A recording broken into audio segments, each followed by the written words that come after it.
Hey, you fish freaks. Welcome to episode number 96 of the Kayak Fishing Obsessed Podcast, your ultimate source for all things kayak fishing. And this show is proudly brought to you by Kayak Bass Fishing, where Seth asks me every week how I'm doing, and I am sucking at the monthly challenge. Yep, that's right. That's right. I looked this week for you, Seth. 84.25 is terrible. It's brutal. 84.25 in one day, or is that like it's a whole freaking month? Jeez, Daren. It is tough. It's tough. But hey, someone's taking my money. I think Howard Lyon has like 104 inches like so far. Yeah. And so he's probably going to sweep it. So I don't think I have a chance. But nonetheless, I love these monthly challenges because like anytime I go out, it's more than just fishing. It's like, all right, I'm always in competition. So I love it. So if you're interested in doing that in your state, head over to kayakbassfishing.com and click the compete button. You can learn more, get set up. We got the May one coming out. I'm feeling better about my May chances. But Seth, we're coming up on episode 100 here soon. Dude, what are we going to do? There has to be something huge on episode 100. What are we at now? 96. So who do we have in 1 month? We have somebody because we're booked through like mid-June. It's going to be a huge one. You know, I got to reach out to some of the sponsors. I never really do giveaways. It's like not my thing. So maybe we can do like a giveaway for show 100. We'll see what happens. But tonight I'm excited because we have the Jigs and Bigs podcast guys on, and we're going to talk about how to dominate spring bass fishing. So let's go ahead and get Bobby. Let's go ahead and get Joe. Welcome, guys. How you guys doing? Pretty good, man. How are you? Doing awesome. I'm doing good. This is unusual to do a Monday night live for the KFO show. So accommodating your guys' schedule, and I'm happy to do it because we appreciate it. I asked you a long time ago. You're like, man, I gotta work this night. Monday, I got this or that. But Bobby's the busiest guy I know. Really? I mean, he's literally in the car right now for those of you listening in. Bobby, where are you coming from? What are you doing? I'm coming back from Lake St. Clair. Did a 3 day send with one of the Jigs and Bigs Patreon members, our jig heads, longtime listener and huge supporter of the show, Todd Sefton. Okay. Fishing in the Sticks on Instagram if you want to give him a follow. Great dude. We had a great time. We celebrated both Easter and 420 in beautiful Michigan on the shores of Lake St. Clair. Well, if you're going to do that anywhere, Michigan's going to be a place it's open arms. It's true. It's true. Wild. What is that? Wild and wonderful? No. Pure Michigan is their slogan. Pure Michigan. Yes. Oh, and it was pure. West Virginia. So how did you do up there? I mean, you smallie hunting on St. Clair? Yeah, primarily. So I always make the crafted and planned maneuver. Whenever Jigs and Bigs does one of our nationwide slot limit tournaments, I pick a body of water that I've never fished before. Okay. And I guess I like setting myself up for punishment. But during the tournament, we had some conditions that changed that kind of screwed things up. I didn't skunk this time, which was good.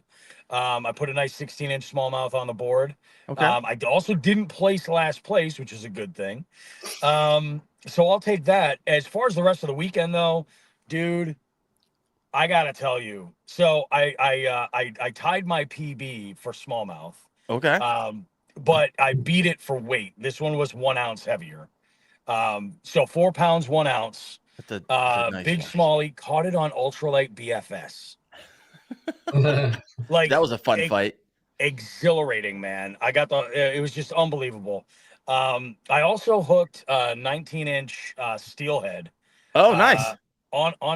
So I like to use the Matt Allen school of swim jig thought. I like to throw my swim jigs with exaggerated size trailers. So like 5 and 6 inch swim baits. This steelhead had no business eating a lure of that size. I was looking for pike and muskie, and this thing just absolutely slammed it. And that was my first ever steelhead. Oh, beautiful fish. Congrats. Oh yeah, they're beautiful. Man, I have never been on St. Clair. I've lived in Kalamazoo, Michigan.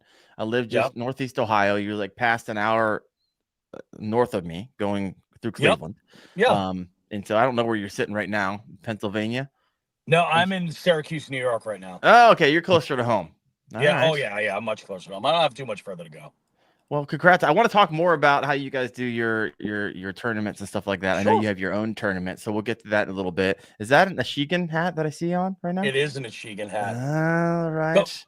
Going for big smallies, you got to at least wear the hat. You know what I'm saying? Yeah. You got to wear the hat. Seth is wearing a particular hat this weekend as he heads down to not this weekend. When is it? Next weekend? No, not this hat. Not this one. Yeah, correct. Every time he wears a Wendell fishing hat, he wins first in a tournament. And he's heading down to Dale Hall. Is that the Bassmaster? Is that what that is? Yeah, it is. Oh man, you get yourself your blue trophy, Seth. I need a blue trophy, yeah. But to be fair, I also win without it. No, you thought about. Oh, okay. No. So we thought it was mojo, and it turns out that's right. I get to edit this, so I get to delete anything I don't like coming out of your mouth. Yeah. So Seth's been killing. Quick question: How big was your 4.1 pound smallmouth? Oh, 19 and a quarter. Okay. That's nice. I'll take it. It was just fat. Yeah. Enormous, man. Chunky. Well, I haven't caught a smallmouth in like 10 years, so I'll really get into him here this next week on Dale Hollow. Nice. there you go. Joe, where are you at? You're over Mass, right, as well? Yeah, man. So I'm Central Mass. Like I said, Bobby and I are like 45 minutes apart from one another. Hooked up probably like 4 or 5 years ago now, actually, when I owned a tackle shop for a few years. And so him and I, we kind of hooked up then and been at it ever since. I hopped on the show with him about 2 years ago. He kind of asked me, because I'm actually, believe it or not, I'm actually a big boat guy, and so we allow those on the show. Yeah, all right. Yeah. I wasn't sure if I had to you can talk about it. No, you don't have to hide. You can own it. Yeah, we'll judge you. You can edit it out. You can take my kayak just has a 250 mark on the back. That's all. Mm-hmm. There you go. Yeah. But no, kayaks they're looking at like big exactly. of a boat anyway. Dude, some of those trolling motors I put on them now, they're screwing. Yeah. But yeah, man. So I kind of fish. I fish mostly New England down a little southeast coast. I'm actually heading to Georgia this weekend, hitting the road Friday for a tournament down in Lake West Point, bordering Georgia and Alabama. So be there for like 6 days. So wow. Yeah. So you still in the tackle shop. What are you doing now? Still in the fishing industry? So no, actually, so the tackle shop. So my wife and I have this problem to where we go and drink a couple margaritas and we come up with all these great ideas. And one of them was, let's open a tackle shop. She's like, I know you love it. You talked about it. And I was like, yeah, we could do that. And literally I think we had a lease within like a week and a half after that.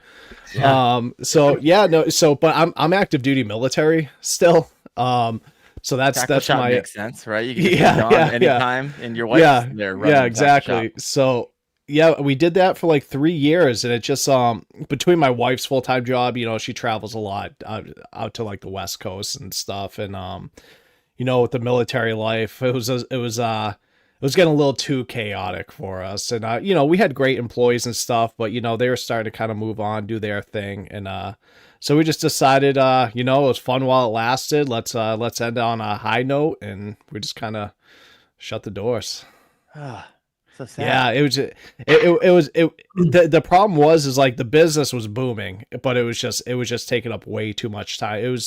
We knew when it started to take away from like family time and stuff like that, we always promised ourselves that that's when we would call it. And okay. So that's what we did. Yeah. Wow, that's awesome. Well, tell me the origin story around Jigs and Bigs. You guys start this together, or Bob, did you start it and Joe hopped on, or how's that work? So Jigs and Bigs just celebrated its 5th year anniversary. Wow. How many episodes you in? 267 will drop. Actually, number 267 is going to drop in about 20 minutes. All right. So we, this all goes back to 5 years ago. It was a very different time. 5 years ago, Bobby Roast Beef's entertainment business had no work going on come March 17th. And I was in a really, really messed up place and decided that I just needed to, at this point, like, stay as positive as I could, do what I could to be able to like provide for my family, but keep busy so I could stay positive. And I just fished like crazy. And one of the things, I'm a huge consumer of fishing content. So I'd always kind of want to get into it and create something, but I wasn't sure what. And podcasting was just something I was more comfortable with. And I figured I would just put something together just to share my adventures, but also on a selfish level, bring guests in so I could get some direct, like one-to-one education on what I was doing. 100%. And Jigs and Bigs has kind of become like a personal like journal of like my progress as an angler, like chronicling my adventures along the way. And it's just been awesome. Joe, what's interesting is that it wasn't shortly after I started the show that Joe had reached out to me, and he wanted to partner with the tackle shop, Old Glory Outdoors. And I was like, you got to be kidding me. We're like 5 episodes in. How is this even a thing? And that's how we got connected there. But it was one of the best partnerships we've ever had. And it made perfect sense when, you know, my co-host, when I had first started, we got maybe 10 episodes in, and then I brought in an old fishing buddy of mine who has like decades more fishing experience than I do. And he really kind of introduced me to kayak fishing and kind of got me to, you know, really, really appreciate it overall. And that's Sean the Fisherman. And he was, you know, I just wanted to see the show kind of grow and be a little bit more relatable by every angler. So whereas I kind of talked about angling, whether it was from the bank, the kayak, a big boat, whatever, I kind of covered all the bases. Sean was very kayak focused. And we brought in Joe because he did the big boat tournaments and had, you know, that passion for, you know, BASS and MLF and NPFL to give some of that flavor to the show, so it'd be relatable. No matter what it is that you want, what you were looking for, we could give you something. There is a Cybertruck parked next to me now, and it's everything I can do to not just like lose my mind. It's got a roof rack, boys. I've never seen one with a roof rack. It's towing a trailer. I want to see if the bumper falls off. That's amazing. It's gonna. Spoiler alert. So good. No, I like it. I mean, that's why I brought Seth on. I'm on the well-rounded show. And if I'm going to catch all these fish, I need someone who doesn't catch a lot of fish. I was like, hey, Seth, you don't catch a lot of fish. So perfect. So round this out for me. Well, tonight, I love it. Tonight, we're going to hop into how to dominate spring bass fishing. And this is going to be interesting, right? Because we're talking pre-spawn, spawn, post-spawn. The reality is where we're all sitting right now, obviously in different stages. Seth is like post-spawn already. I hate you a little bit. Like fall pattern. Fall pattern. I'm sitting in, I was out this morning, 54-degree water. So I'm still pre-spawn. The big girls are just thinking about like, hey, I think it's time to go lay some eggs. So they're making their way back to the shallows, still trying to find them. I was just talking to Joe in the green room, and he was telling me, well, you guys, what's your water temperatures right now? I just hit 50. Yeah, you're definitely pre-spawn. And so let's hop into, hopefully this will be a well-rounded show. So obviously spring can mean a lot of different things depending on where you live. So how do you adjust your tactics from early pre-spawn to late post-spawn? And so Seth, you just got done going through this entire process. So walk us through, being that you've been winning first, second, first place in all these tournaments. What's been working for you? And then we'll kind of just keep going around the horn. I'm curious what's working for Joe, what's working for Bobby. I'll share kind of the moderate success I've been having here after I just got telling everybody I've caught 84 inches in over half a month. So, 21 days. Yeah, 21 days. Freaking nice. Yeah, it's like 3 inches a day, 4 inches a day, something like that. A bluegill a day. Yeah. So I guess for me, as people listen in, they probably know what I do a lot of for pre-spawn. Just start further out in the lake and just kind of search around for points and different transition areas where they're going to come out of the deep water, hit those points, and then probably hit a channel, river channel, anything like that that's going to lead back into spawning pockets, creeks. It's a little bit different in Florida because we don't have a lot of, like where I'm going in Tennessee, in Dale Hollow, there's not a lot of like stream channels that run into main lake, and you kind of go up the stream channel to go find them. But for me, typically I start out deep and then I scan around and throw jerk bait. I mean, it's really a attack. You can throw, you can jerk bait seems to be the thing that's on fire. You can toss into some brush piles or any type of structure that they hit first before they move up into the shallow. So that's typically what I do. Start out deep, kind of look for any structure between deep and shallow, anything in between there. What's deep look like for Florida where you're at? Oh, it all depends on the lake. There's some lakes here that are like 30-foot deep, like Lake Placid, which there's giants in there. That one's like 20, 30 feet deep. Not the one from the movie, different one. I think the Lake Placid was somewhere else from the movie. Yeah, but yeah, so they can be 30 feet deep. Get that. Yeah, I know that. I know it. I don't think I've seen it, but I could literally see the cover of the movie. Yeah. And then you have like the one I won this whatever weekend it was last weekend. That gets maybe 10-foot deep max, but if you hit a boat canal, you can get like 15 and 20-foot deep. So it's a lot different. But I would say most anglers aren't going to be fishing. Like majority of people aren't fishing Florida. So I would start out. Well, I guess it all depends on the body of water. Honestly, some of these lakes are super deep. So start out deep, hit any transition structure that leads to the shallow. Start hitting those channels. Jerk bait's what I like to use. So that's my method. Jerk bait's like your search bait. Yeah. And your FFS is like your search. Yeah, the scope is the search. Yeah, that's my search bait. Yeah, that's my search bait. Bobby, you running sonar on your yak? So right now, I'm running very traditional sonar on my kayak. I have zero electronics on my boat, none. Okay. And this spring, I haven't been out in the kayak yet. I've been in my boat, and the only thing that I've been using are maps on my iPad.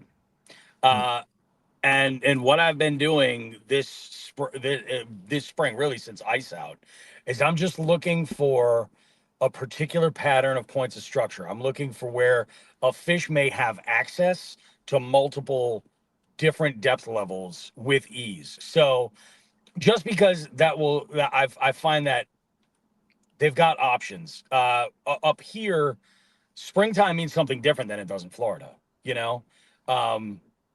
We've got water that you'll have a cold front that can come in. Like this spring was a perfect example. We had a really warm March, and we had a nice steady increase for water temperatures. Once ice out kind of happened, things were pretty good. And then right around the beginning of April, like a week into it, it just got like super volatile. Like we'd have a cold front come in and it would be as low as the 20s overnight and then swing back up. So what you end up that I've found is that you'll be catching them at a variety of different depths. They're constantly moving. Like they might stage up a little bit, but then it'll slow them, and you might be able to find them at a different depth further back. They're not going back to like winter holes or anything like that, like all the way deep, but they're a little bit, it's a little bit of what I like to call the Northeast dance. They go up and then back and then up and then back, and then eventually things start to balance out, and then you'll get them. But today was really what I would consider the first actual pre-spawn bite that I've been able to get on. What was just this past Sunday. Oh, all right. Yeah. I got Bass Hole, NH, New Hampshire, and it's been windy.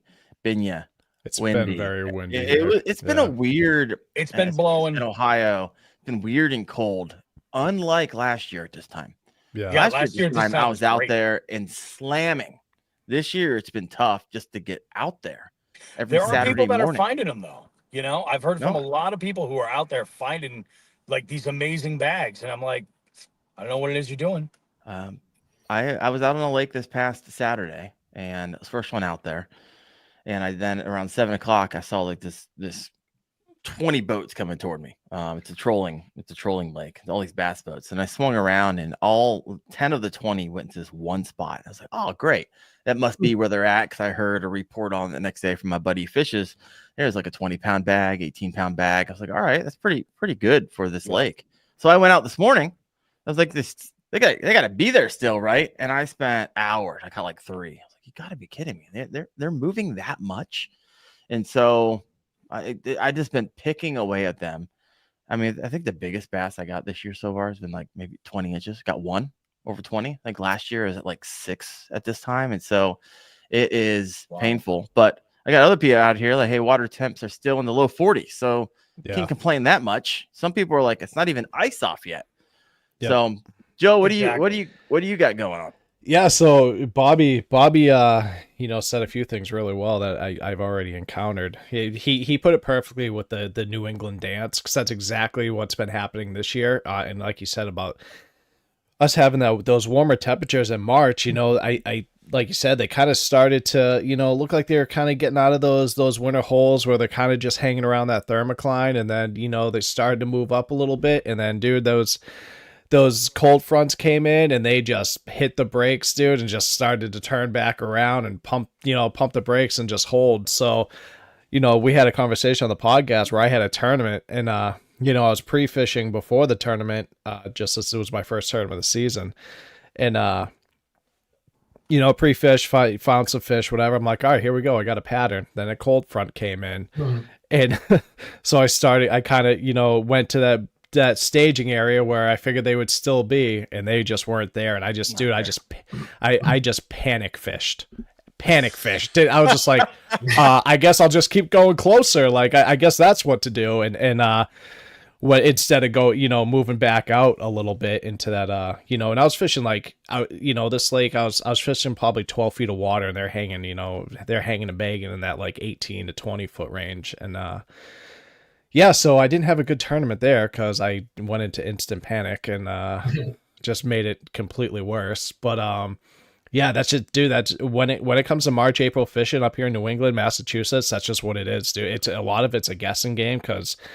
And here's the other thing: like a lake I fish one day, it's sitting at 50 degrees. I can go. I could drive 45 minutes and.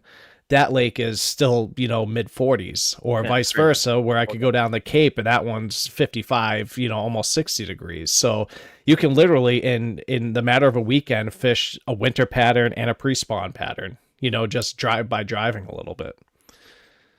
It's wild. It is. Yeah, wild. It's crazy. They're moving so much. Like I know the bass were in that area where all these boats were because they sat in the same. There's one boat in the same spot for 5 hours. You don't stay someplace 5 hours if you're not consistently catching them one after another. Yeah, sure. There was not a single. I didn't catch a single bass in that area. I had to go to a different part of the lake. Oh my gosh. Frustrating. So, Seth, you talked a little bit about your go-to lure. If you had to pick one lure and one technique for spring bass, what is your go-to? What comes to your mind, Bobby, when you're like, okay, if I'm stuck with one, what's your confidence in the spring right now? I'm gonna go with a 3 to 3.5 inch swim bait on a jig head. Okay. Yep. Any particular color? Any particular jig head? Up around here, I lean a lot on perch and bluegill patterns. Mm-hmm. That's the main fortune. We don't have shad in Massachusetts. What? Yeah, nope. We don't have shad. I take that back. There is a shad migration along the Connecticut River. They come up that way. But your forage up here is really different than other parts of the country. So I throw a lot of like green pumpkin and variations of green pumpkin. Okay. I also play a game that I call picture pages with spike it markers because the other thing we have up here is a lot clearer water than a lot of the rest of the country. So when I was at St. Clair, Bobby also uses spike it markers to put his identifier on his hand. Just saying. Hey. Sometimes you got to do what you got to do. Not denying it. He's just like, I'm not. I'm holding that shit. It's like Scampy, skincare. Yep. Skincare. I'm hardcore. I got, I'm entering that fish, damn it. That 8-inch, yellow perch. I'm entering that son of a bitch. No, I think realistically, so, and I carry a variety of types of swim baits, depending on how moody they are. Like that, Fat Impact Kitech is like a go-to most of the time. But, there's something about a big Joshy that's just got that shimmy, and I like to stay within like certain stuff. I mean, obviously when we've got dirtier water, I'll throw like the Joshies this year. They released the entirely black ones with those red eyes. Oh my God. And it's just they're great. You get muddy water conditions like in the rivers up here, especially that can play really, really well. But yeah, a lot of that stuff, that's a big confidence bait for me. Finesse swim baits in general, that size can vary, and there's a lot you can do with them. I'll rig them on like a wobble head if I'm fishing a rocky bottom. Look at you. Yeah, just no electronics, or just going out there and Bobby's an animal. He's an animal. I don't have FSL. I have a Garmin UHD 92 SV, so I have side view and down view, and it's nice. But man, one of these days, to get myself. Tell you what, Daren, if you would have been in that hole where they were sitting for 5 hours and you threw on your scope, you would have been able to tell if there were fish there. Yeah, I wouldn't have spent 2 hours goofing around throwing them to who knows where. Daren, save a bunch of money, get a flogger, and just go in a couple of bumpers for your kayak, and just lean over. Hey, you laugh. I've caught some nice fish off beds using a flogger. I'm not joking. Yeah, you own a flogger? It's the original forward facing. Yeah, original. It's gonna look rear. Look behind you. It's that easy. It would be tough in a kayak. I think it would be tough because I have almost fallen off my boat. My boat doing it. Where's the next design of kayaks where the floggers like built into the plastic kayak? You can just see glass bottom. What about a glass bottom kayak like those tour boats down in the Caribbean? I'm telling you, this is why I say a pedal drive kayak is the supreme machine. You pull that pedal drive out, flogger right there. Flogger. You got to take a whiz on the water, pull that pedal drive out. Whiz. I mean, you can go all the numbers. My goodness, the whole perfect. So versatile, It really is. They need to make attachments for the. Oh my gosh, this is ridiculous. You have what kind of kayak do you have? This is a Kayak Fishing Obsessed podcast. It is. You gotta run down your setup. My rig. So my kayak is a Native Titan 13.5, a 2022 model. It's a beast. For still water, lakes and ponds, it's great. I don't love to use it in current. Toying around with some other stuff.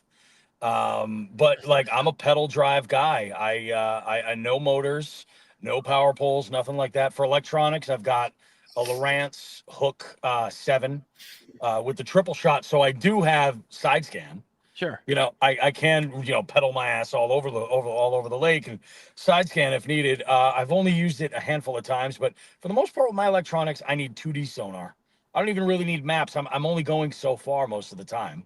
And I don't fish. Yeah, I am a little old school. Yeah. Maybe it's a Santa Claus beard that gives it. I can appreciate it and respect it because I'm not too far like behind you on that stuff. So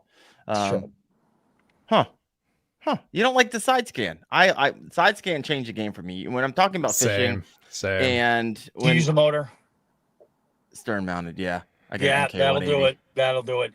Pedaling with side scan is like it's short burst. So the idea of graphing a lake is crazy. It's not something that I'm gonna let myself really get sucked into. But I am going to be taking that Lowrance unit and I'm going to be putting it on my other kayak, which is a 16.5-foot, 80-inch beam Lund Angler with a 50 horsepower Merc on the back. Nice. Is that what you got right now? That's what you're pulling? That's right. Actually, it's right behind me. Okay. Love it. It's right next to that Cybertruck. Is he still there? Oh, so you guys want to see him? I do actually. Yeah, I'll flip the camera around and I'll see if I can do that. I don't think I've ever seen one with a roof rack before. I don't know if I can flip the camera on. Oh, I can. Here we go. Oh, here we go. I'm taking you guys for a walk. Where are you at? I'm at a rest stop off of the New York Thruway. Oh, it's pulling a trailer. What the? I didn't think they could do that. No. Dude, they actually tow quite a bit. My buddy was looking at them. It's actually impressive what they can tow. How much does a Cybertruck cost nowadays? Yeah, but it's glued together, boys. How many YouTube videos you watch of the people pulling those things apart? Oh, I know. Too many. I've seen like Lamborghinis. They're like in there just pulling things, pulling the plastic off it. I'm like, what's going on? I'd buy a Cybertruck and put a diesel motor right in it. All right, Bobby hit his lure, his confidence. Yeah. Joe, what do you got for us, Mister? I owe you still in a tackle shop, man. Know every lure name. So when it comes to spring fishing, man, it's jerkbait. For it's my go-to lately. So I start small. I'm a big mega bass jerkbait guy. I love the Vision 110s. Vision 110s. Oh my gosh. You need a co-signer for that next time you go and buy a couple of them. Yeah, I know. Tell them about the one you lost. Which one? It's getting expensive. We talked about on the show. Oh yeah. I lost. Yeah, I lost one on a stump. Yeah, the other. I was trying to, so this local lake. I live like a mile and a half from like it's probably like a 450 acre lake, Bobby, something like that, if that. And it's got some good smallies and largemouth in it. Nothing to call home about, but you can catch 1,000. They're just fun to catch. And there's this one stump field in there, and I put a Vision 110 +1 on because I wanted to really get close to those stumps because I knew they were kind of belly down in there, and it just got a little too close. and it was like, it's one of those things. I'm on the front of the boat, dude. I'm trying to get it from every angle, dude. I'm going at it from every direction. You don't have a knocker? No. Oh, it's $25 baits. I'd be carrying like 2 or 3 knockers. I might now, but yeah. But yeah, so this time of year, so when that water's like in that 50, below 50, I'm usually running the 110 juniors. Get that smaller profile. They have the +1s, and everything, but like the other day I was just the big thing with that is a big problem I have with them is I have like ADHD, so fishing slow, which is something you have to do here, is such a problem for me. So it's like part of the country, Joe. Yeah. Oh, trust me. As soon as I retire next year, I'm going south. But all right. Oh yeah. Where are you going? Yeah. We're looking at houses in Texas right now. Oh, you're going for the big girls down there. Oh yeah, we're looking at how we've looked in Florida, we've looked in Tennessee. It's Tennessee. I would live in Tennessee. My wife and I would move there in a second. Yeah, this shit. Because my wife works remote, so we can go anywhere. Once I retire, we can go anywhere. And we both hate the cold. We're sick of it. We're done. What part of Texas? Dude, so I'm looking the Fork area, east of Dallas. Yeah, like that, just that general vicinity. I like that area just to begin with. And it's close enough to where if we drive a little bit, I can still get the wife down to the ocean. So, because we're not that far from it now. But so she always says she has to be close to the ocean, and she goes to the beach like once every 3 years. So I don't know. The idea of being close to the ocean.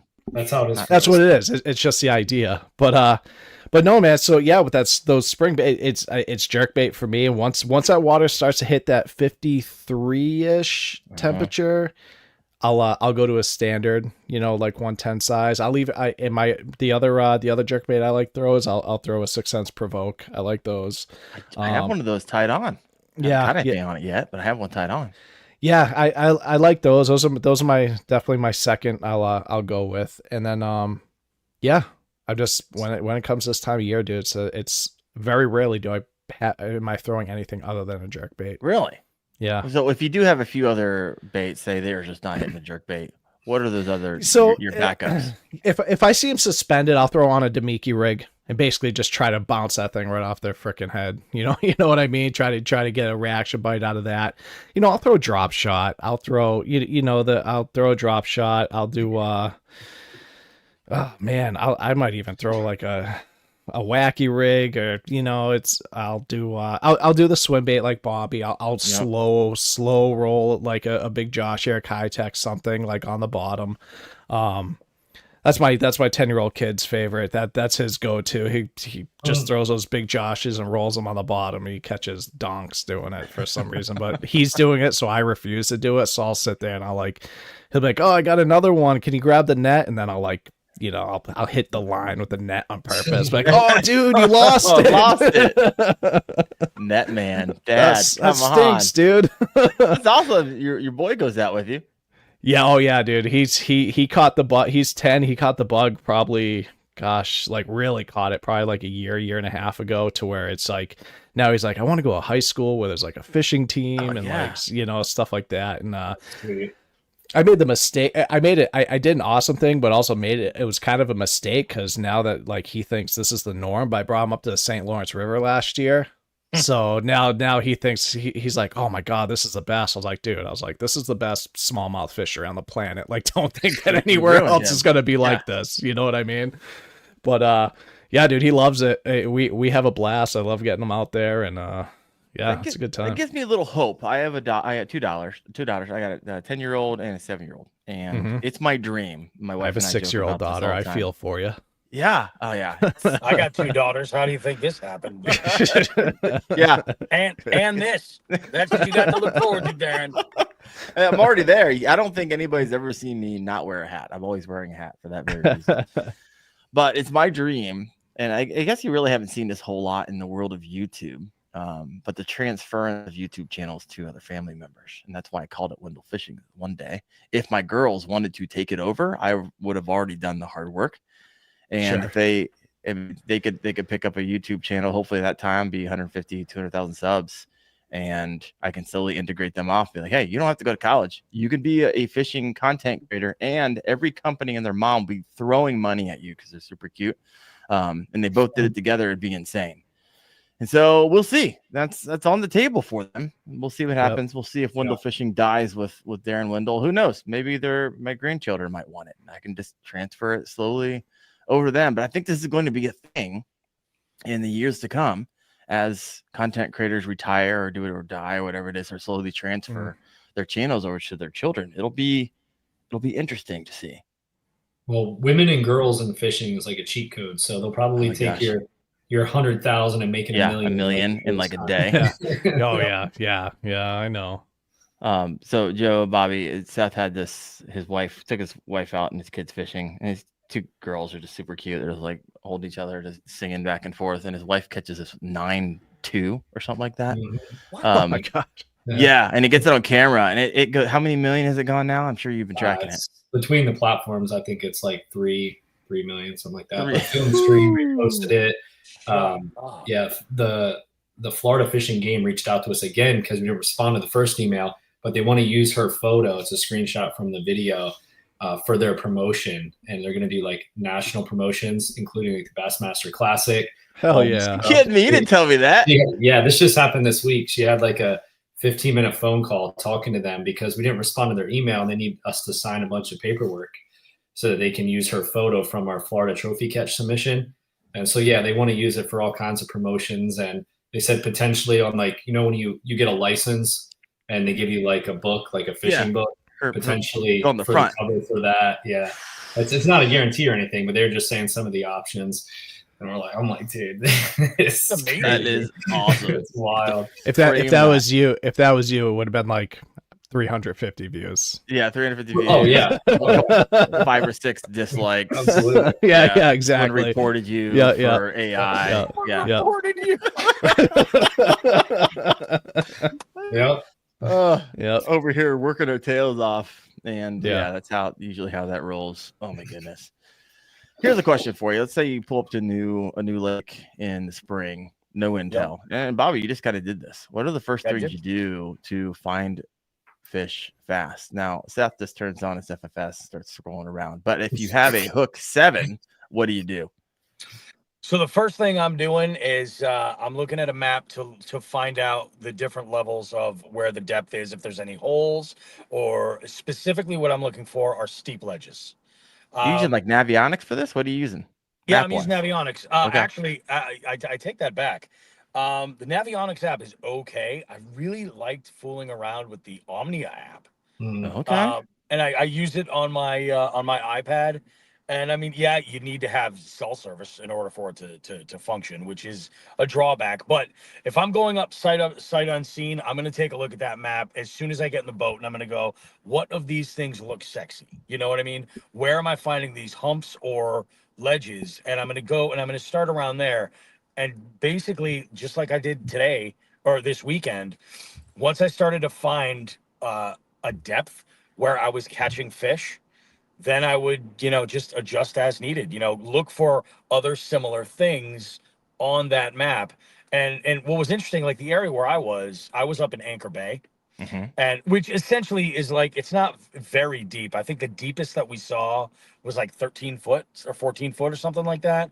And it was very, very small spots that would drop down that low. For the most part, it was like between 7 and 11 foot. Oh, yeah. And that's, again, like, the water was a little bit higher. So those numbers on the map were not accurate, Okay. So, I would just go and find where that was. And once, if I wasn't finding the right fish that I was looking for, or the bite just kind of died, and, maybe there weren't as many there as I was hoping for, then I would just look for something that was adjacent to it that had similar features. Sure. And that's, I guess that's something that's changed a lot, because I used to be somebody who looked at the bank primarily, and I was looking for laydowns and cover like that. I still do, but when I show up somewhere where I'm like, there's nothing that I can see right away, that's what I'm looking for. So, see, that's where the side view changed the game for me. And I was sharing a little earlier. A lot of the things you're doing when you get to this point, you've been fishing for 15, 30 years, whatever it is. You're like tweaking. You might gain a 1/4 inch. But when I got that side scan, I mean, I moved yards. I was picking up on underwater stumps, and I was fishing lakes I've been fishing for years. Since I wasn't able to see, obviously, what's underneath the water. When I started seeing, like, oh, I ran over this spot maybe 50 times and never thought once to break out this particular lure. And, man, that's where the big ones were holding. And so this past year was stupid. My best year of my entire life. And I owe it to that side scan. So it was awesome. Got Binyie Outdoors over here. Had a comment. Pro tip: if you launch while you have service, the Omnia app will stay connected on water if you lose service. Probably just like the mapping, like it'll kind of show you where you're at. So there you go. Yeah, that right there. It won't show you your location. Sure. That makes sense. I like it. Yeah. Any thoughts to that last question, Seth or Joe? Anything burning? I got something, but go ahead, Joe. You go first. Yeah. So I love how you keep talking side scan, because that's kind of what I'll do the same thing where I'll like night before, or if I'm like getting ready to pre-fish, I'll look at, I'll hop on the boat, kind of look at my Lake Master maps, kind of look at where I'm going, kind of like, just pregame a little bit. And dude, if I'm pre-fishing for a tournament, that first few hours, dude, I pop in my headphones and I'm just side scanning, dude. I just sit there and I just look at that side scan, idle speed. And I was same thing. Like, obviously I'm looking for those secondary points, those humps, things like that, those points where they have access if they're going to go up a little shallow at the later part of the day, if the sun's out, kind of warm up on rocks or something, or if they still have the access to that deep water. So I'm obviously looking for that stuff. But with the side scan, that's where you can really find those, like you said, that's right, those brush piles, those stumps, things, those road beds that you never even knew that were there. Never knew. Yep. And that's a big one for me. Side scan the same way. And I kind of use I use my electronics in conjunction. So if I find something like real juicy on my side scan, I'll mark it. I'll go back to it. I'll throw up the trolling motor, and I got the 360 in the forward facing up there, and I use those in conjunction. So I'll look at the 360. I'm like, okay, so this is what it looks like from this view. So I see that. So now let's look at that same spot, the forward facing, see if I can see anything actually like swimming around or down, belly down or whatever. So now that I'm like last couple of years, I've really done well at using my electronics in conjunction and together, like teaming them up and using them in stages. All right. Now you said Lake Master. You're running Lowrance active target Humminbird. Is that Humminbird? That's what. That's Humminbird. Dude, I love those Lake Masters. The downside is I have to buy a card every time I travel because if I had Oh, it's a 200 new- bones, because they're only, you got a card for Northeast, you got a region, card for Mid-Atlantic, you got a card for Southeast. So, I got $600 worth of these stupid little cards. mini SD cards that if you sneeze, they get lost. You know what I mean? Can't you buy like the entire country for like a discount? Or does it not You would work that think way? so, but no, No, not that I they're know a of. nickel Not- and dime you. Yeah, so it's I thought I had the one for Georgia, and dude, it was like literally the one from like the Georgia area and the one from like when I had for like South Carolina. It's like a 10-mile difference. I was like, are you kidding me right now? So yeah, so had to go get that. But aside from that, Hummingbird? Or if you tried others and you're like, hey, you just landed a hummingbird, or that's kind of all you've had and you kind of like so it. I went from I used to run Lowrance.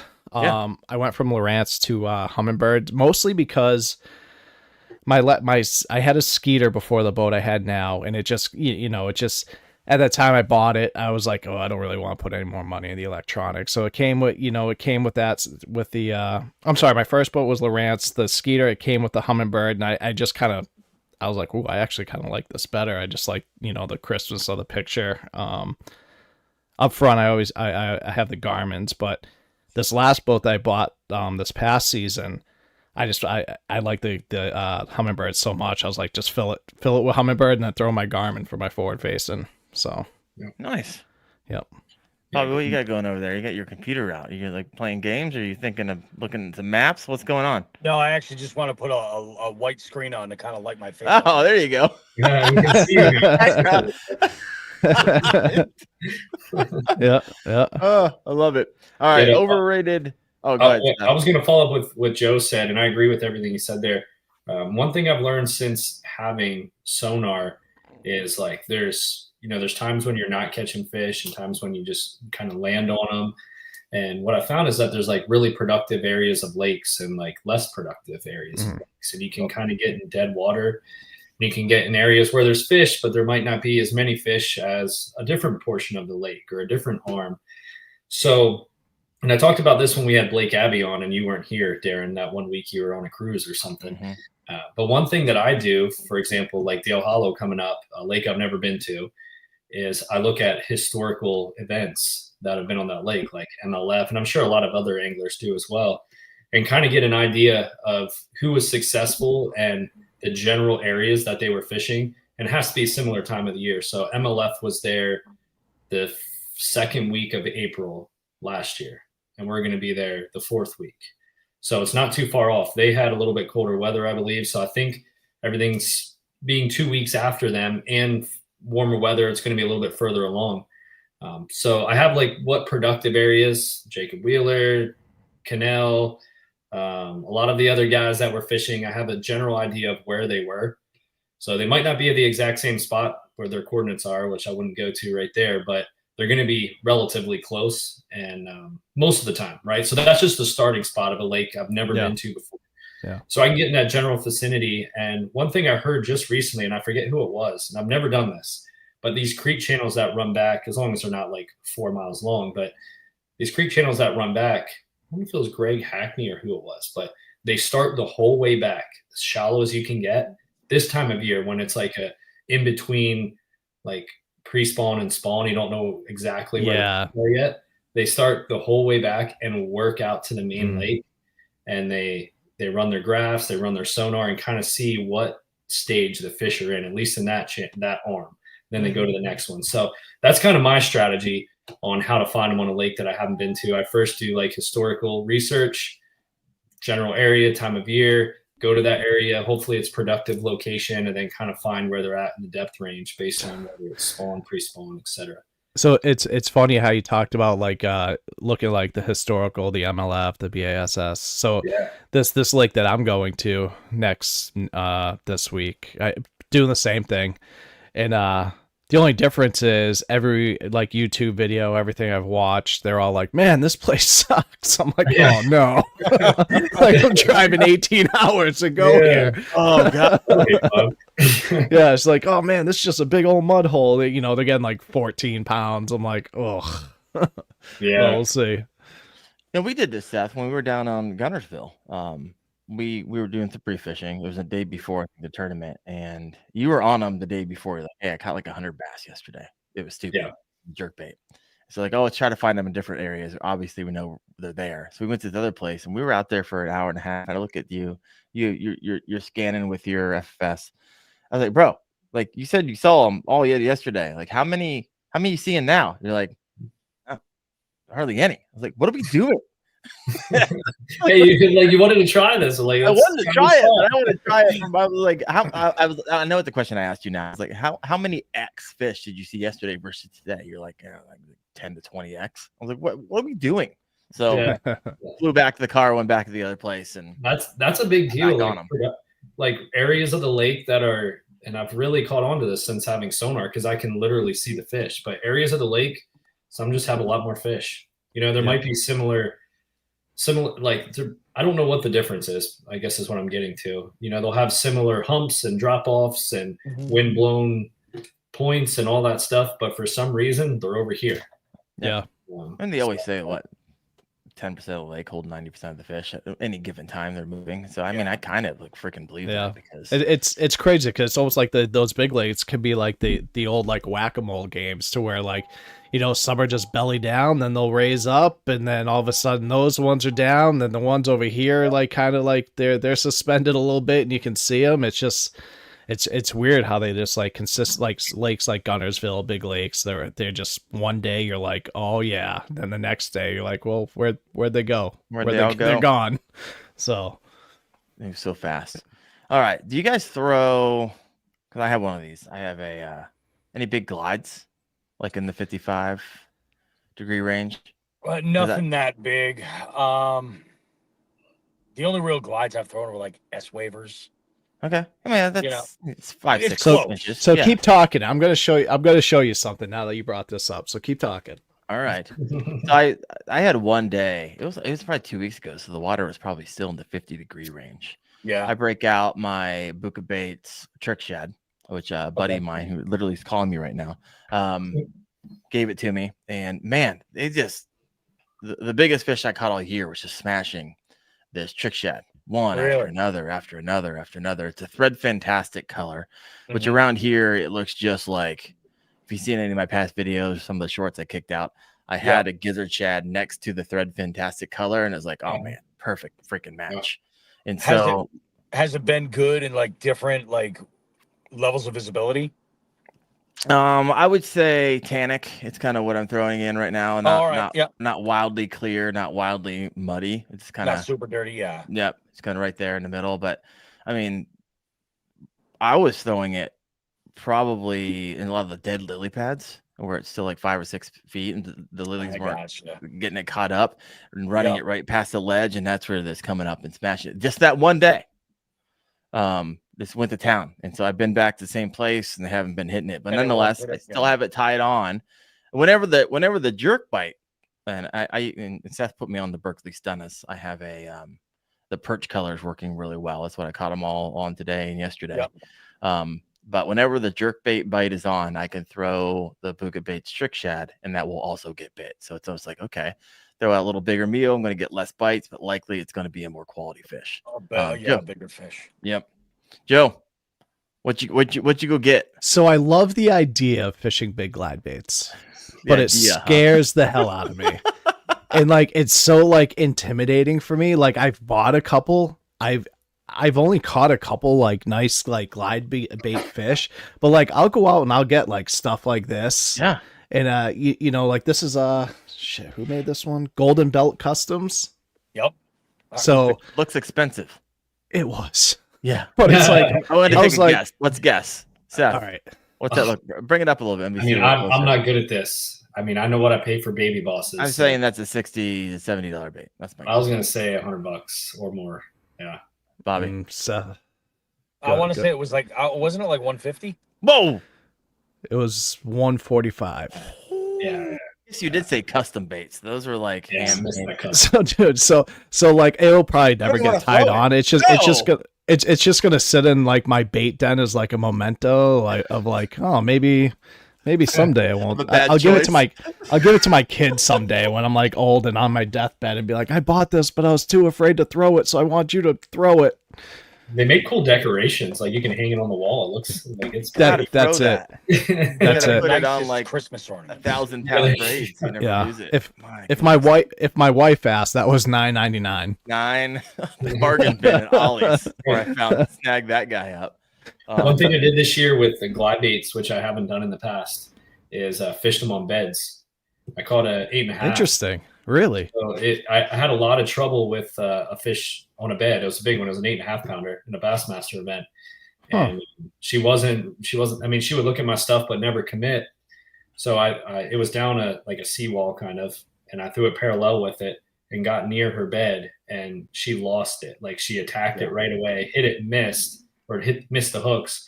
And I knew right from there, like it was that big presence, that big bait getting near her bed. Couldn't stand it. So you ever have any tricky bass on a bed that you can throw one of these glides? So just don't hit the fish with it and snag it, and then you ruin the whole thing. Like keep it off to the side a little bit, and they get angry. They get angry. Yeah. I mean, they all have different personalities, but some of them try. Well, one glide bait I do like it. I guess it's the like closest I get to like really glide bait. I like the Berkeley Nessie. I like that. Okay. They're like, they're a little cheaper, they got a decent action and, they'll catch fish. I think that hook setup is hit or miss. I think you get a lot of short strikes with that thing. So you don't have anything in the rear, but for someone like starting a glide bait, just kind of see what it's all about. That's a great option to go with. Yeah. Bart Foster said in the comments over here, had a 5-pound largie throw a trick shad last week. I think he fishes out of Pennsylvania. I yet to land a good one on it. Binion Outdoors says hard to throw $150 around Pike and Pickerel Lake. That's scary. Yeah, right. If I was going to give it a toss anywhere, it would have been down south. Yeah, right. You got Shop Life. You have far down here. Oh, that's true. Yeah. Oh, it's right. 7-inch glides work on bed work 100%. So, all right. I got to work on the landing of my glide baits. When I cast that sucker out, holy smokes. You see the birds leave the trees and everything. I got to tell you, honestly, I don't know. I have a big swim bait Sherpa that I've gotten a lot of really great information. His name's Josh Scaife. He is an absolute hammer out of Western Massachusetts. This guy has more double-digit fish than anybody I know. Mm-hmm. And he exclusively throws big baits.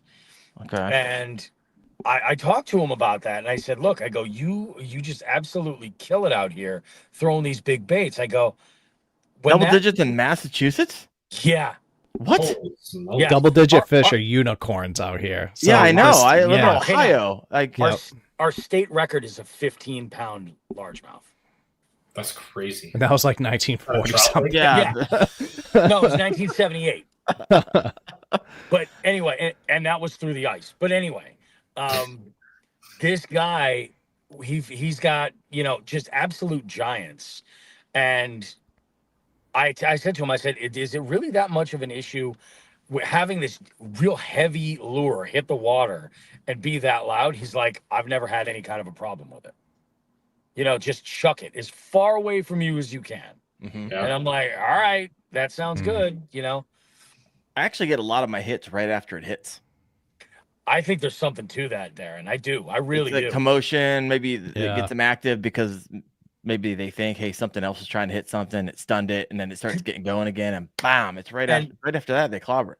I'll be honest with you. A lot of the big baits that I do throw, because I like to play in the extremes. Like I like BFS, but I do like big swim baits too. But a lot of the big stuff that I throw, they're big wakes. And wake baits. Okay. That I think there's something to that, like that like sudden noise, and then that clacking of like that big wooden wake bait moving, or that rat is just enough to get them like absolutely unhinged. Mm-hmm. Huh. Yeah. All right. Weird. What are you throwing, Bobby? You didn't share a swim bait lure. Well, like I said, I've got. You said the S waiver. Yeah, I've got S waivers. I've got a couple of other glides. I think there's something with that bed fishing too, because up here, like a bluegill profile is huge. So even like a soft plastic bluegill swim bait, I've thrown those on beds and had really good experience with them. But some of like I want to say it's Fish Labs makes a jointed bluegill, and you're right, like that larger profile. Although I'm a little bit more comfortable throwing like that big swim jig, which is kind of the same. It's like a 6-inch with the big trailers that I throw.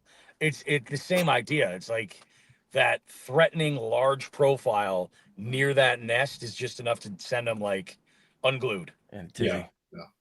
It's not my go-to right away because I'm afraid I'm going to hook him out of the mouth. Yeah, right. I try to get, I try to throw like a Texas rig or some weightless with like a Texas rig hook, something like that. Yep. That way they suck it in, some small profile, so they get the whole thing in their mouth. They don't just get the tail end. Set the hook hard on that. But if I can't get them, then if it's not catch them or catch them and have a chance of it out of the mouth, you gotta try to get them on at least. You gotta do what you gotta do. Right. Yeah. Mm-hmm. Yep. Yeah, we've had episode number 94, 95, 96, one of the two, 96. And I don't know if you noticed this, Bobby and Joe, you guys have wait a lot more episodes. Talked to a lot of people, I'm sure, that wins a lot of tournaments. And the thing I've always noticed is that the amount of pre-work that these anglers do, I've never seen anybody who wins at that type of level who doesn't do an insane amount of like research. They're watching the videos, they're doing the map work. A lot of the stuff, to be honest with you, the weekend warrior skips over and just goes out there, just hops on, like, I can go fishing on Saturday morning. Why am I not catching anything? I promise, if you want yards, it's not going to be the latest and greatest lure. It's not going to be latest and greatest fish finder. It's literally that pre-work. I feel like it gets overlooked so much. And that gets lumped into that one thing. And I was just listening to, I forget what podcast it was, but and the blanket answer is like, oh, how do you want to get better at fishing? Time on the water. And time on the water is like an umbrella statement because sometimes you literally can't be on the water. You know, if there's like a thunderstorm or something, you're not going to risk your life out there, you know, with a bunch of fishing rods and a rod holder behind you as lightning rod. You know what I'm saying? But you can take that time and dive into mapping, and you can take that time and dive into fishing reports and weather patterns.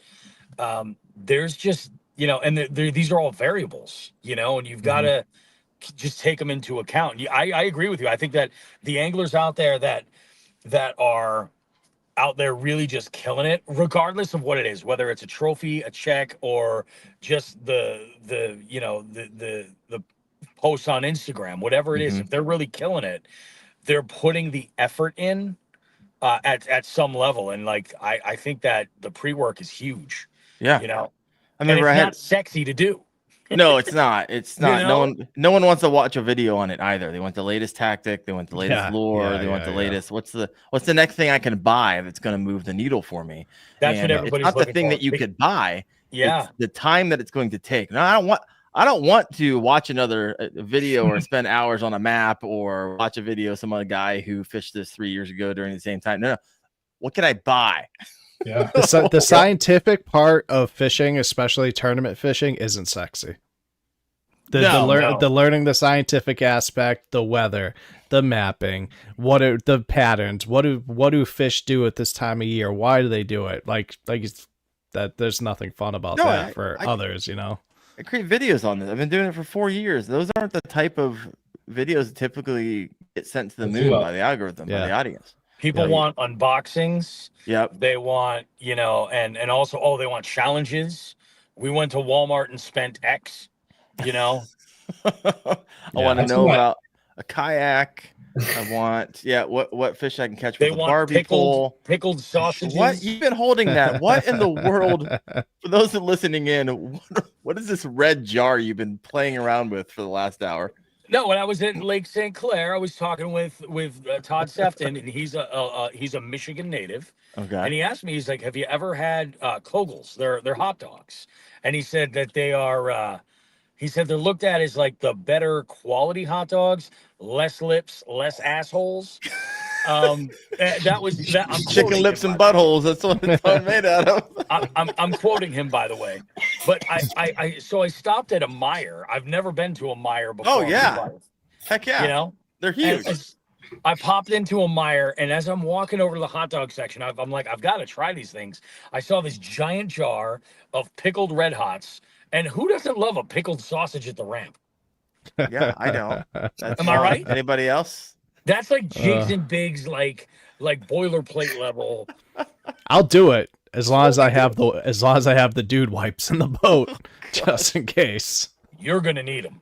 Oh my gosh, Seth, what you been doing? You're back there goofing Yeah, I wanted around. to show you something. What was it? Binya Outdoors. Yeah. Let me see here. What they say? Learn about bass biology will do more for you than bait. And I tell my wife all the time, because she's who I talk to all the time, obviously. But I tell her all the time that I feel like I'm the most simplest fisherman, and I'm not into the different baits. Like I use a jerk bait. Probably doesn't really matter which one I use. I use like a stick bait, Senko style bait, a minnow, and a Texas rig, whether it's a creech or whatever, like in all circumstances. And yeah, there's certain times some fish might like a different appendage, or, they all have different personalities, but in general, like it's just those styles of baits. It's not like the newest, greatest. It doesn't have to be the best bait. Like it really doesn't. It has to be how you present that bait, whether it's on the bottom, whether it's going to be suspended, whether you jerk it at the right time when they're chasing it and you make them chase it faster, like it's going to be those type of things. And it's not really so much about the bait, because I feel like our baits now in the industry are like as good as ever. And even the old ones will work as well. But anyway, back to the bass biology. I don't know if I told you this before, Daren, or we talked about it. We had a conversation. I'm not sure if it was on the show. Yeah, I was roofing, so I got tar all over me. But this book here, it's called Knowing Bass, The Scientific Approach to Catching More Fish by Keith A. Jones. And he was the director of fish research at the Berkeley Fish Research Center. And so he worked there for a long time. Have you guys seen this book before? Nope. I put it in my phone right now. Well, I should have started. Good luck with finding it. It is expensive to find now. Yes, you can't find it. But now it's like I think around $200 if you want to get it, because there's no. Oh, so okay, so it's funny. I've heard other podcasters talk about this. Yeah. And like, hey, there's a book out there that you need to read. I'm not saying what it is right now, but good luck finding it. Yeah, it's only $489.99 if you want. That's the hardcover. You don't need the hardcover. It's a little bit cheaper, $249.98. I'm looking for the Kindle edition for like $30. Yeah, they might have one. Kindle edition. Come on, Jeff Bezos. I don't read so well. Do they have it on Audible? They might. I don't know. I've had this for years now. But there's things in here, and there's things I forget, or there's things I know now that I don't even remember if they're from this book. But a couple things that I took from this book, one was they did it. There's a lot of experiments in here for the people that are listening online. There's pictures. It's kind of like a biology book with also, let me find some graphs if I can find it. They do like size profiles, what works the best based on the size. Interesting. Different like bait smells, like they use like a bait fish. They use a worm, like which smell or which scent works the best. That worm, just so you guys know, earthworm worked the best. Bass responds to pH, like all kinds of different stuff. And there's also a part in here where they talk about like insect repellent was the #1 deterrent to all fish that they studied. So like if you put bug spray on you, and then you touch your lure, it was the #1 like interesting for fish. So you done reading that? You need to send that to your co-host so I can read it and do like I'll send you the link here. YouTube video series. Oh, send me the link to Amazon. Yeah, you can purchase it right on Amazon. Yeah, I'll get it to you. So the science, what bass can sense, how they can use their senses to feed, how they relate to fishing lures, how they interact with anglers. All right, this is fascinating. I have a lot of people talk about this. Never actually got my hands on it. Let me know in the comments if you have this book, if you've read it, what your thoughts, if you're listening in. Also, if you're listening in, hit that like button, help get the live on the YouTube. Give us a little extra yardage after this is all said and done. Seth, you got a page open here. What are you about to show us? This is the title of this graph is the lure sound comparison. And this is the sounds of spinnerbaits, depending on which blade and the amount of sound that they produce based off the lure speed.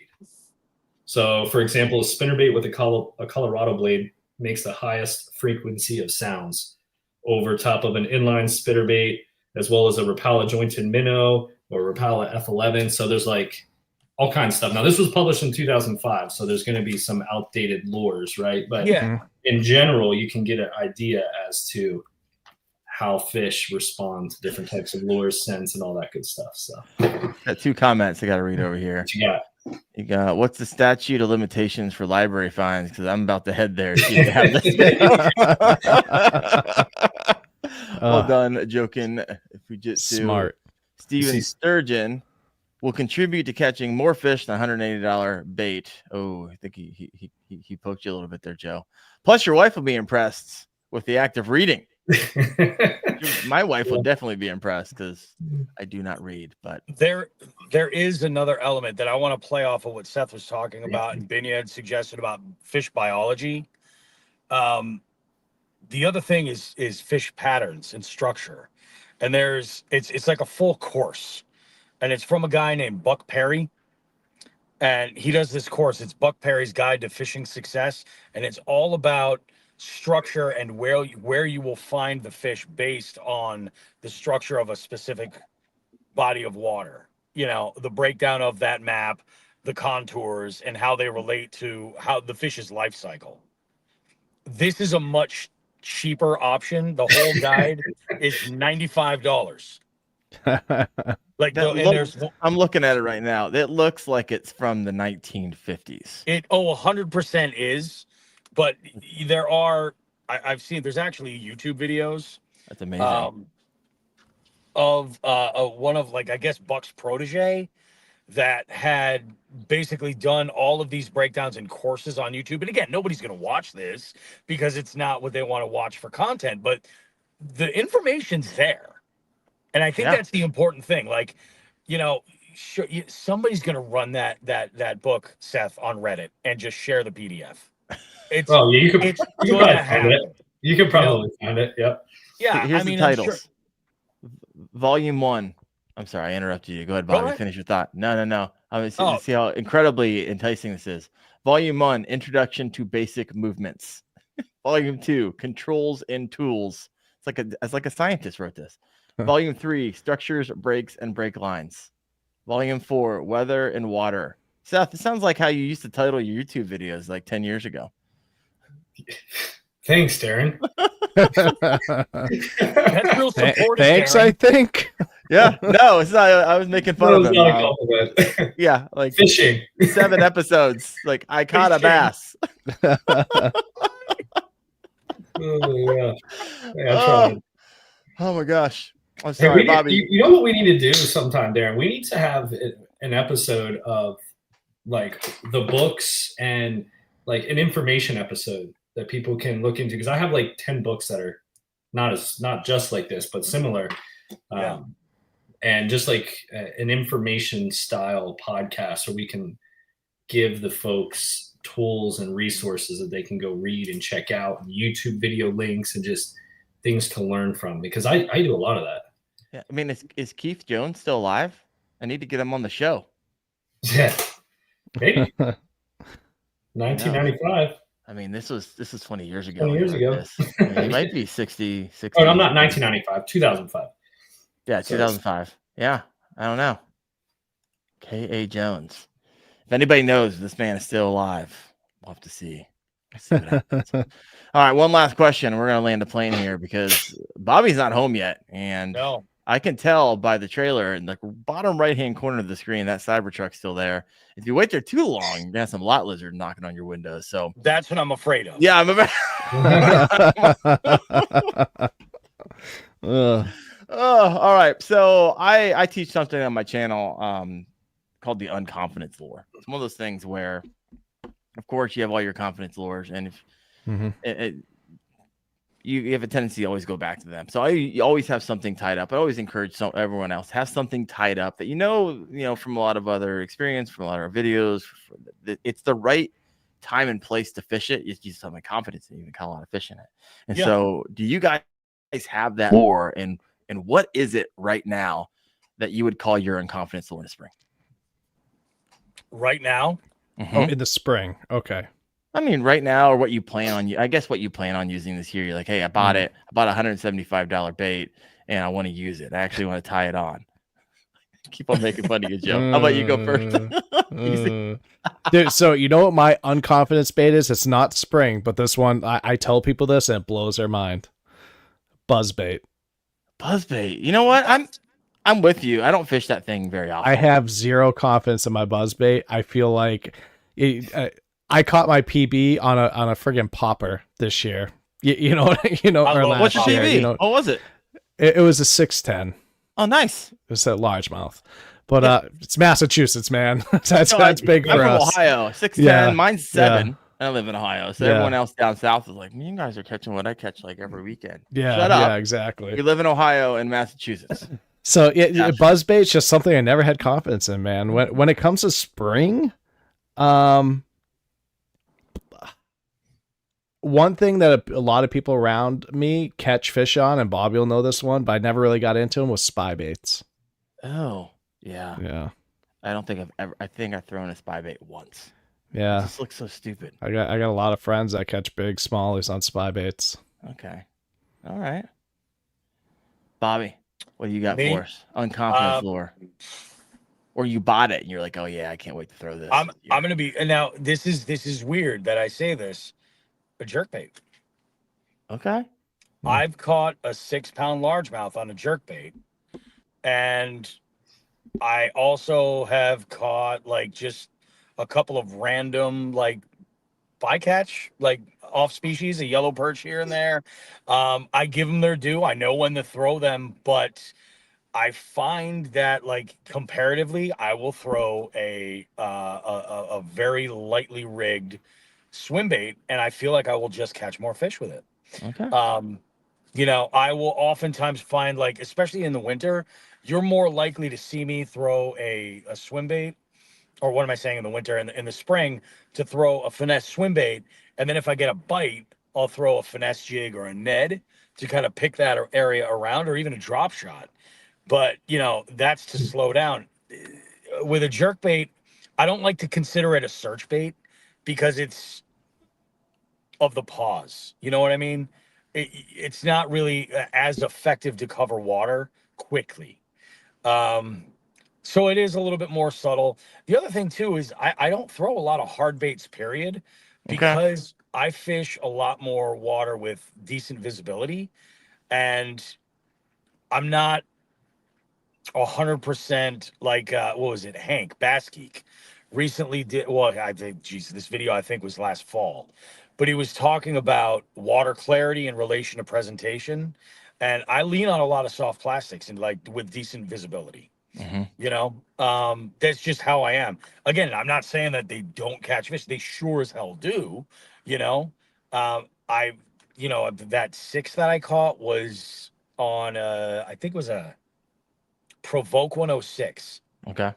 You know, and it was one of those things where I'm like, here we are. It's April. It was my wedding anniversary. It was that day. It was April 25th. And it wasn't the coldest day. I'm like, well, go ahead. We'll see. I know the spot's pretty fishy. You know, it's got a lot going on for it. And I just happened to I lucked into that fish.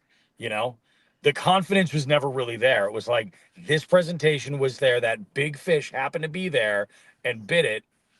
It was insane. It was like clear water, relatively clear water, good visibility. And I just saw the head of this bass swim up into focus right at my bait. I gave one little twitch and he just inhaled it.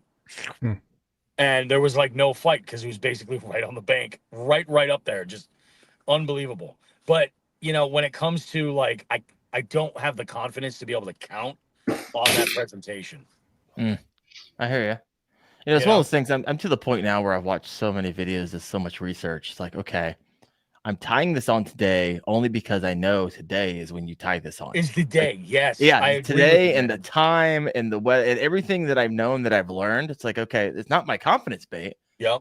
But I know how to tie it on. I know how to throw. I know how to fish. I know how to retrieve. I know everything. And now's the time. So I actually will tie it on and throw it. And so I'm to that point where I'm just full of more knowledge than I am time to get out and test all these things out. and have time Definitely. on the water. Seth. And getting that experience, that's what ultimately matters. It's just giving it its due. Yeah. I think those big swim bait guys are right when they say, like, the only way that you can truly build confidence in a bait is to just dedicate time to throwing it. And you'll learn. It might be painful, but you will learn when and where to throw that bait. And I see why this is really hard, right? If you're someone that goes out as a weekend warrior and you might get out 2 or 3 times a month, you don't want to go out and burn your time when you know you can throw the wacky worm on and get that dopamine hit, get a few bass in the boat, in the kayak, feel good about yourself, or you go big and potentially skunk out. No. And so I get it. I understand why it's hard to throw on the big baits and put in the time on it. And I could see why it's easy not to. Definitely see that. So my unconfidence right now. You learned that a little bit. Yeah, you learned that, not learned that, but you learned the jerk bait. That was a bait that you didn't, at least if I'm correct, that you didn't typically use very often prior to Gunnersville last year, right? No. And I, over a period of 4 days, feel like you made me a pro on it. Now it made like your top 5, right? I think. Now it's in my top 5. I threw it yesterday, threw it today. It was the only thing that was biting in the last 2 days in 54-degree water. Caught 11 bass for the last 2 days on jerkbait. And I threw a lot of other things. The trick shad. I slow rolled some chatter baits. What else was I throwing?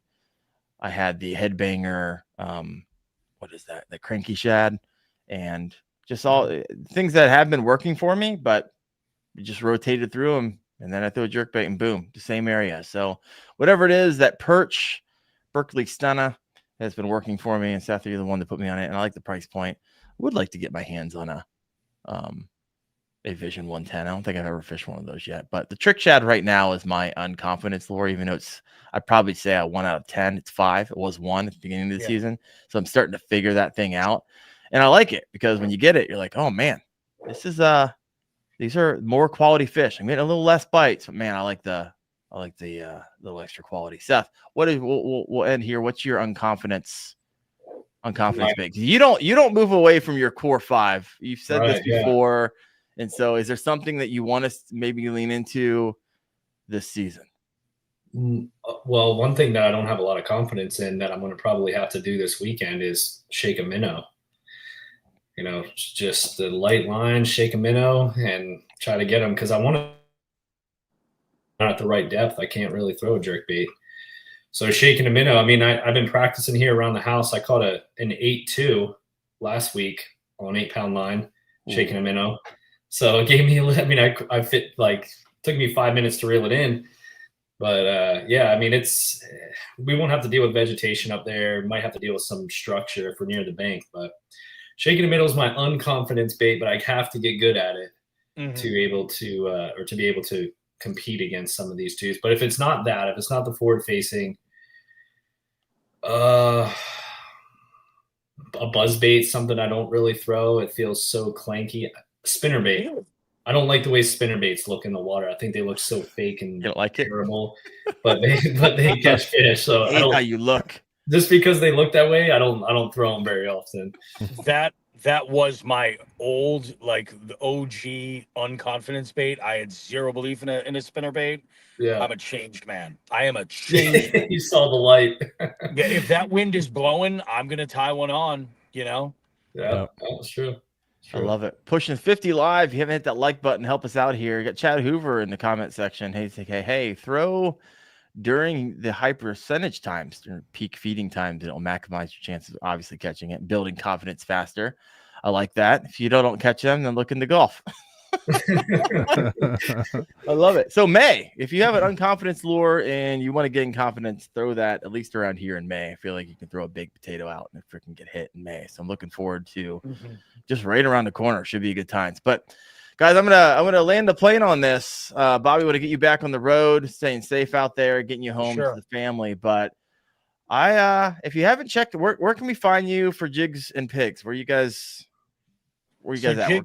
Jigs and Bigs is available on every single podcast platform that there is. Got it. The big ones were there. New episodes drop every late Monday night and Tuesday morning. Check them out there. These are our show is different. It's a little bit more of a morning show format a lot more entertainment focused. We like to have fun and just get fishy and talk with folks. I've got a YouTube channel. I'm on YouTube. You just look up Jigs and Bigs. I do fishing videos. The podcast drops on YouTube as well, so you can listen to it there, play it on there if that's your preferred platform. And then on Instagram, Jigs and Bigs, and we're on Facebook as well. Just if you search Jigs and Bigs anywhere, you're gonna come across it. You'll see it. I love it. Joe, how about you? Yeah, so it's American Vet Fishing on all platforms except for Facebook. Keep that one for the friends and family. But no, it's Instagram, YouTube, and OnlyFans. OnlyFans. That too. That's also American Vet Fishing. Not very many subscribers, but Pickled sausage. The bills. Yeah, Instagram, TikTok, and YouTube. Man, American Vet Fishing. Same on all of them. Well, I appreciate you guys. Thank you so much. And go ahead. Thank you for the opportunity, Yep, Daren. I appreciate it. Seth, it was great to meet you, buddy. Yeah, you too, brother. Good seeing you guys. It. So special thanks to sponsor of the show, Kayak Bass Fishing, your go-to source for all tournament fishing. So go check that out, especially those monthly tournaments. Having a good time myself. Head on over to kayakbassfishing.com. Hit the compete button. Learn more about it. A great way to get entry level kind of into tournaments. And so you guys have a great rest of the week, and we'll see you next Tuesday night at 8:30 p.m. on the Kayak Fishing Obsessed podcast. You guys have a good one. Too. See you.